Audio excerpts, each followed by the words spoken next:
রোহন এখন কদিন থাকছো তো? না মামি, বিকালে চলে যাবো। না না, তোমার এখন যাওয়া হবে না, কালকে সাথীকে দেখতে আসবে। আমাকে দেখতে আসবে?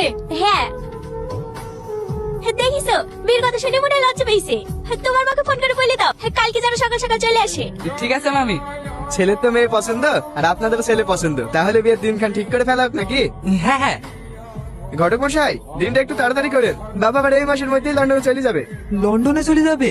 হ্যাঁ, বৌমাকেও সঙ্গে করে নিয়ে যাবে। তাহলে ঠিক আছে, দুদিন পরে একটা ভালো দিন আছে। দুদিন? কেন ভাই সাহেব, কোনো অসুবিধা আছে নাকি? অসুবিধা বলতে গেলে আমার তো একটাই মেয়ে, পিটা একটু ধুমধাম করে দেওয়ার ইচ্ছা ছিল। ও অসুবিধা নাই, মাঝখানে তো দুটো দিন আছে, ম্যানেজ হয়ে যাবে। তাহলে ওই দিনটাই ফাইনাল করা যাক নাকি? হ্যাঁ, ওই দিনটাই করেন। ঘটক মশাই, তাহলে ওই দিনটাই হইলো। কি রে একা একা বসে কি করছিস? কি রে সাথী, কাঁদছি কেনে? ও কিছু না, এমনি। কি হয়েছে আমাকে বল, কেউ কিছু বলেছে তোকে? না ভাবি। তাহলে তুই কাঁদছি কেনে? আমি এমনি করবো না।